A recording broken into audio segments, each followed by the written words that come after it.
I'm Jenna Lutz, a political science major with an aerospace studies minor, and today I will be talking about American and Russian relations and America's role in that relationship.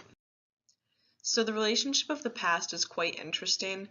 Russia, first of all, sold Alaska to the United States, and during World War II, the U.S. provided the Soviet Union, along with other countries, various war resources that included weapons and support worth millions of dollars to help with the fight against Germany. However, after the war ended, countries like Germany that were occupied and dominated by Soviet Union troops, referred to as the Iron Curtain, was quoted as the framework for division in the Cold War. And during the Cold War, tensions between the United States and Russia began, developed, and festered, but provided an opportunity for cooperation in the aftermath. The Cold War had an enormous impact on the relationship between these two countries. Russia and the U.S. became two superpowers who were enemies. The Cold War resulted in millions of deaths and increased tensions between these two countries.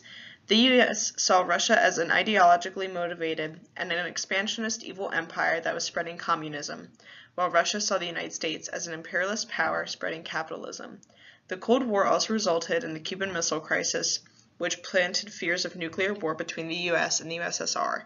Another resulting factor from the Cold War was Russia's weak economy, which is still prevalent today. So the relationship of recent years.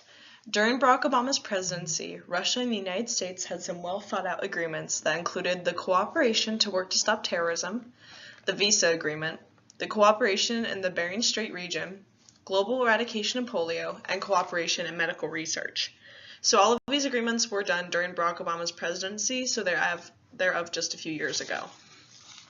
So the cooperation to work to stop terrorism was where both governments agreed to focus on the greatest threats in global security and peace through law enforcement, intelligence, terrorism finance, and to work with organizations such as the United Nations, Group of Eight, and at the time, the soon-to-be-formed Global Counterterrorism Forum.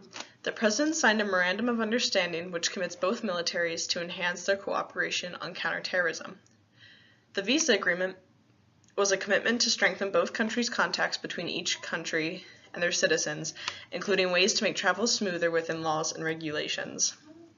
The cooperation in the Bering Strait region was enhanced government contact and increased interaction to facilitate travel within Alaska and Chota. The global eradication of polio was where both presidents agreed to support the polio eradication programs, and combining medical research was in institutions in each country focused on HIV and AIDS and exchanged research to help each other advance. So in the last few months, some very big news items have been happening between Russia and the United States. So for example, Russia interfered with the 2016 American presidential election that changed in the U.S. and Ukraine's relationship because of Russia, Russia's nuclear threats, President Trump expelling over 60 Russian diplomats along with many other countries, and the U.S. Syria strike. The U.S. Syria strike is as of April 7th, so it's very recent news, while Russia interfering with the 2016 election is just a few months old. So for the election, Russia used a strategy that included hacking and disinformation to toy with American politics. They worked to spread inaccurate news so Americans would lose confidence in their political system. Putin supposedly did this to deter any Russian election criticism and to treat the U.S. as a possible adversary. This isn't the only time Russia has done this, they've also done it in Europe as well. As for the change in the U.S. and Ukraine's relationship, U.S. and Ukraine always have had a stable friendship, but for the first time in 25 years, President Trump stopped answering Ukraine's call. Ukraine and Russia were both a part of the Soviet Union, so when they broke up, the relationship has been delicate. The U.S. had to make a final decision about its stance since Russia was going into Ukraine more and making more of a statement towards them.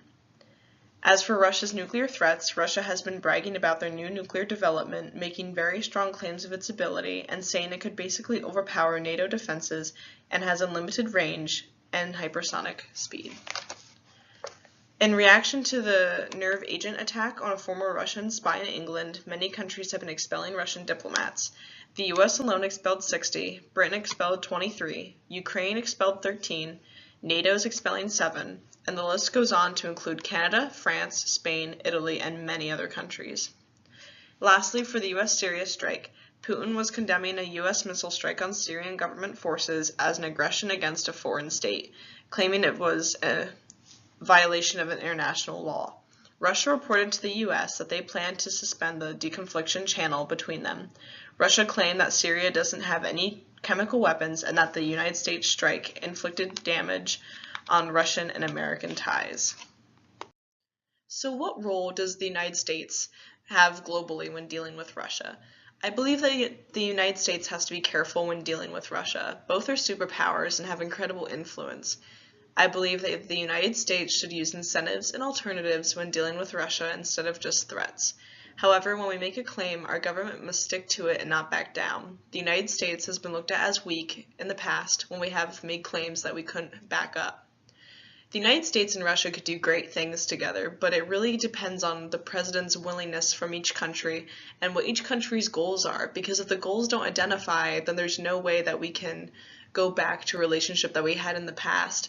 The relationship between the two countries is going to be constantly changing. Some people might ask, with all of the tension in the news lately, is there hope for the future of United States and Russian relations? Unfortunately, Russia and the United States are very tense between the election, President Trump expelling over 60 Russian diplomats, and the Syria strike. Even though both presidents have reasons for their actions, it's unfortunate that our current relations aren't better. Both countries could help each other, but neither side seems willing to. Hopefully, relations will become more peaceful in the future. Lastly, these are the sources I used to create this presentation, and a big source that was very common were different news forums on the internet, such as the New York Times and Washington Post, and then also some government websites.